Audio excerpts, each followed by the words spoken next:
Le 25 avril, la journée, je suis encore à mes journées internationales de l'ONU.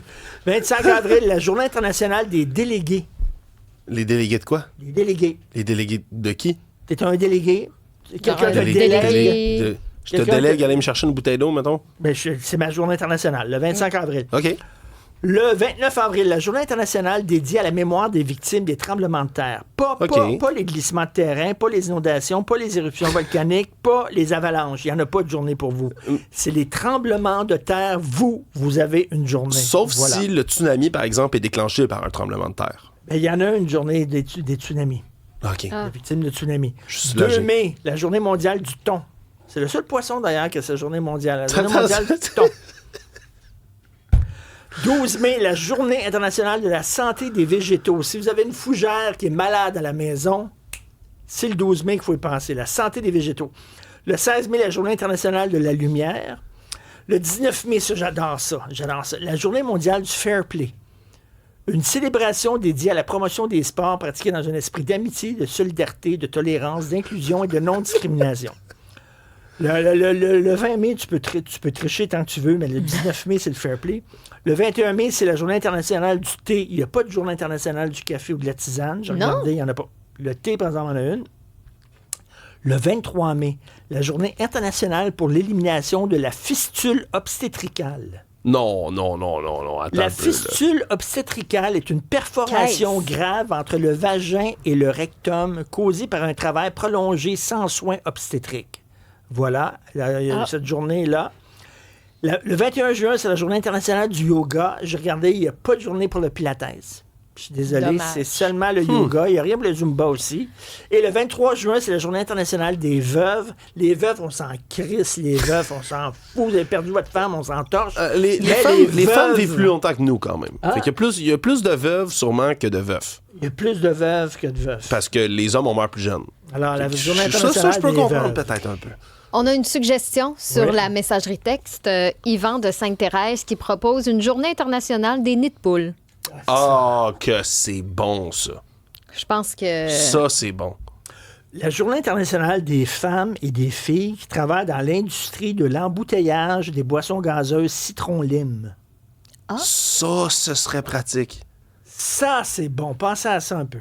Alors, Alexandre Moranville... Un petit commentaire avant pour vous parler de la partie de hockey qui se déroule en ce moment aux Olympiques parce que les Canadiennes affrontent en demi-finale les Suissesses au hockey. C'est 0-0. La première période vient tout juste de se terminer, mais c'est 13 tirs à 1 pour les Canadiennes. Wow. Donc, domine quand même le match, même si le score est toujours à l'égalité. Gauchy Boy. Oui, parce qu'on a C'est ça appris... qu'on dit? On dit ça comme ça? Gauchy Boy, tout ça Gauchy parce Boy. que, ouais, c'est son surnom, hein, ce comédien déchu, lui qui a été accusé là, dans plusieurs procès pour agression sexuelle et qui avait lancé sa marchette au palais de justice de Longueuil directement sur un de nos collègues, le photographe du journal Pierre-Paul Poulain, qui était dans la zone réservée aux médias, dans laquelle les photographes peuvent se tenir, prendre des photos des gens qui entrent et sortent des salles de procès. Et là, monsieur Gauchy Boy, de son vrai nom, attention, je vais pas mal le prononcer, Ogochukwu Chijoke Onyechekwa, qui lui a lancé directement sa marchette dessus en criant bien fort « Hey, tassez-vous, calice », dans une vidéo qui avait fait le tour du web et dans lequel on entend le photographe se plaindre « Hey, tu m'as fait mal, tu m'as fait mal ». Il avait d'ailleurs été arrêté immédiatement. Il a donc avoué, donc plaidé coupable de tout ça. On va voir par la suite là, quel genre de sentence là, va venir avec ça, mais quand même, là, c'est une reconnaissance donc de sa culpabilité.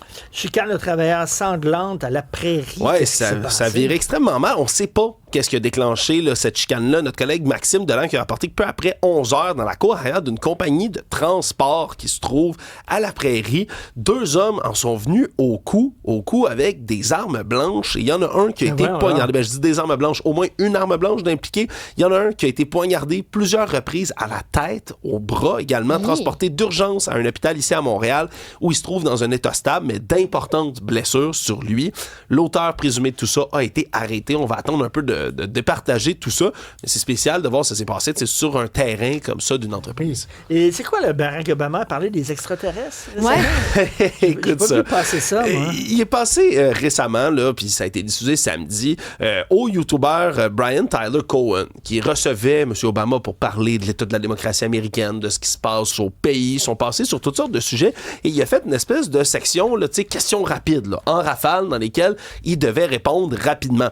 Et il y en a une question qui portait sur la vie ailleurs dans l'univers, parce que Barack Obama n'a jamais caché son intérêt pour tout ça, là. Même qu'en 2021, dans une entrevue, il avait dit candidement, une des premières choses que j'ai faites en devenant président des États-Unis, c'est poser des questions à mon entourage en disant, OK, c'est-tu vrai là, qu'on a un labo secret ou des extraterrestres dans le Area 51, des choses comme ça qui pourraient être cachées? On lui avait répondu, bien sûr, que non. À ce moment-là, il a dit, je suis toujours resté fasciné par ces questions-là. Et quand il a posé une question à savoir, est-ce que ça existe? Tout de suite, il a répondu, les extraterrestres sont réels, mais j'en ai jamais vu. Ils sont pas gardés dans un labo secret, blablabla. C'est réel. Il a dit, ils sont réels. Yeah. Et là, vous comprendrez que ça a déclenché un tollé sur les réseaux sociaux à la grandeur des gens. Ils disent, vous voyez, il a avoué qu'il y a eu des contacts avec les extraterrestres. Tellement que hier, le lendemain, Barack Obama, tout de suite, a pris la parole sur son Instagram en disant, écoutez, là, je répondais à des questions en séquence rapide. Ce que je voulais dire par là, c'est, moi, je suis convaincu qu'il existe de la vie ailleurs dans l'univers. C'est trop grand. D'ailleurs, j'ai la même position, moi, que Barack Obama dans la vie, là, de dire, sûrement, c'est assez grand. L'univers, c'est tellement gros à traverser qu'on sait sûrement pas là, s'il y en a et on pense pas qu'il nous a déjà contactés. Bref, il a dû préciser tout ça parce que ça avait provoqué un tollé. C'est assez drôle. Stéphanie. Vendredi, on était comme un peu en thématique Saint-Valentin, puis on parlait de couple, entre autres, avec Marc Boilard, qui nous a dit à un moment donné que l'argent devrait être un sujet qu'on parle dès les premières dates, là. Tu sais, les premiers rendez-vous pour voir c'est quoi la situation de chacun. Et l'économie est quand même très tendance actuellement, là. Je voyais sur TikTok qu'il y a une mode des admin nights, donc des soirées administratives où les jeunes, tu sais, comme une fois par mois, se font une soirée pour payer leurs comptes, puis jaser finances, puis faire des budgets, puis tout ça, tu sais, puis tant mieux, là, tu sais, je veux dire, si on a une jeune génération qui est très à l'affût de l'économie, ça marche bien. Les balados sur les finances aussi, on sait à quel point c'est populaire actuellement. Là, je mélange justement l'économie à l'amour parce qu'il y a une application de rencontre appelée Score qui existe, qui a été lancée et qui est basée sur ta cote de crédit. OK. Quand même, là. Là, il faut dire, il y a deux niveaux d'accès à l'application, c'est-à-dire qu'il y a le niveau de base où monsieur, madame, tout le monde peut naviguer et n'a pas besoin de faire vérifier sa cote de crédit. Mais si tu veux vraiment être un membre vérifié, tu dois faire valider ton identité et l'application va utiliser Equifax pour vérifier ton score et tout ça.